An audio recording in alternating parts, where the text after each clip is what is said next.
Teething gels are not all the same. And this week we'll discover what makes some of them dangerous for our teething offspring. Why the current ones are similar to those of old. And why modern teething gels seem to be following the same direction as opium for babies did. Fun Fact Friday, week 163. Teething gels have a hidden dark side.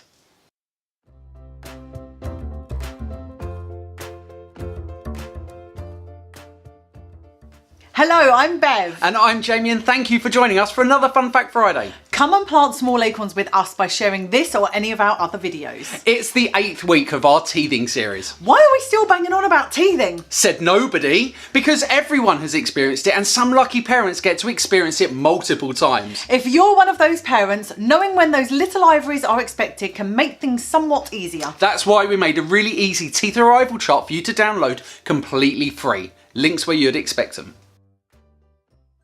If you peruse your local supermarket or chemist shelves looking for teething remedies, you'll find there are 3 types: homeopathic, herbal and topical anaesthetics. I would also add a 4th one, sweet ones. Homeopathy is a deep dark hole that we're going to swerve this week, along with the herbal teething remedies. But stay tuned because we get to those next week. Today, we're going to focus upon the teething gels that contain anaesthetics. However, they aren't any old anaesthetics. They're our old friends from week 160, the Cane family.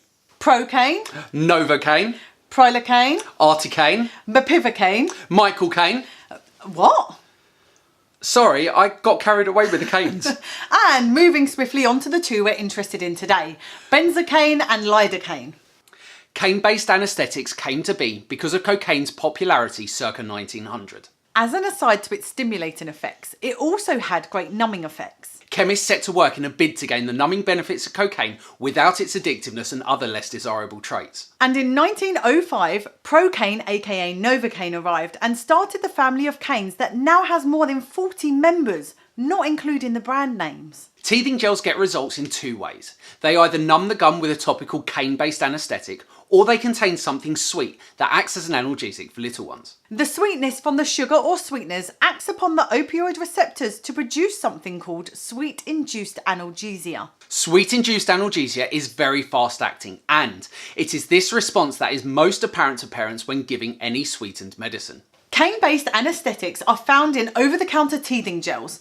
Benzocaine is still available over-the-counter in the US and lidocaine here in the UK. However, due to safety concerns, both have recently seen far more rigorous controls come into place. In May 2018, the US Food and Drug Administration, or FDA, stated that benzocaine products are a serious risk to children and infants. And stated that they should be taken off the market. They will still be available whilst stocks last. In February 2019, they are still available.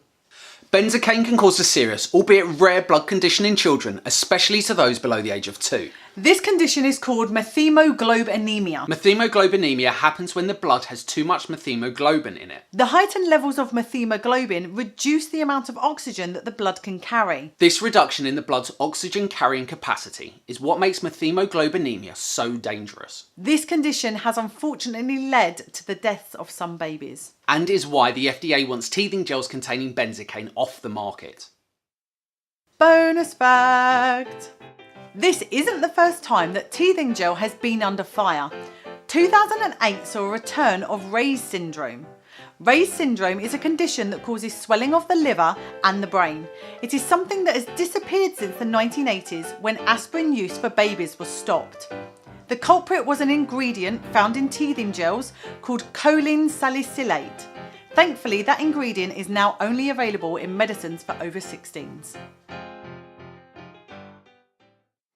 The FDA also put out a warning about lidocaine in 2014 and required black box warnings of its risks, the most serious of this type. This was due to 22 serious adverse reactions and 6 deaths due to lidocaine. The UK has only recently adjusted its own regulations. As of the 1st of January 2019, all newly manufactured teething gels containing lidocaine will only be available from behind pharmacy counters. But there will be a lag between the remaining old stock being sold and the new stock taking over. This can take years in some instances. In December 2018, the Medicines and Healthcare Products Regulatory Agency, or the MHRA, said that lidocaine-based teething gels should only be used with guidance from a healthcare professional. They have stated that their review showed a lack of evidence of any benefit to using teething gels. It's thought that this statement may have been prompted by FDA reports of lidocaine causing seizures and deaths. The MHRA responded to this report and said that the products sold in the UK are less strong than those available in the US, so the side effects carry less risk. That takes me back to week 158. In a bid to keep opium available as a baby soother, manufacturers moved from stronger versions to weaker ones. Tincture of opium, aka laudanum, and the morphine-based Mrs. Winslow's soothing syrup became outlawed. And in trotted paregoric to take their place. Paregoric was a more dilute opium tincture that stuck with us until the 1980s. The use of lidocaine will still be available in the form of teething gel in the UK, albeit not as easily obtained as before. There have been swift withdrawals from some larger companies of cane-based teething gels for infants in both the US and the UK. The US saw Oragel discontinued as a result of the FDA requirements of May 2018. Oragel's byline was instant relief for teething pain. That's eerily similar to the byline for cocaine toothache drops, instantaneous cure. The UK saw Bonjela making their move slightly ahead of the curve, if you can call it that. They removed their lidocaine-based teething gel from the market, citing it as a business decision. A business decision that happened to occur just 3 months before the MHRA's new guidance. You ready? I don't feel that caffeine kicking in, I'm getting twitchy. Too much caffeine. And moving swiftly on, Oh, you ballsed it! that now has more than 50 members, or 40 even. Chemists! Chemists! I need a chemist. Benzocaine is still available in the counter.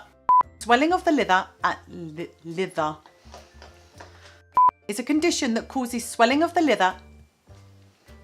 Prompted by the FDA reports of lidocaine-based seizures and... Lidocaine-based seizures? That would be a new thing. I suppose it is if it causes the seizure. It's thought that this statement may have been... It's thought that...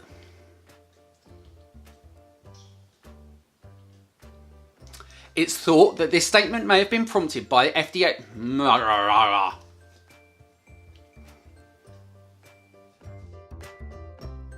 Thank you for joining us for another Fun Fact Friday. Our mission is to transform the way our society approaches pregnancy, birth, babies and parenting, one small acorn at a time. But we can't do that without your help, so please like, comment and share to help the algorithm gods spread more small acorns. And if you are on YouTube, please subscribe and get alerts for a new fun fact every Friday. We'll see you next week.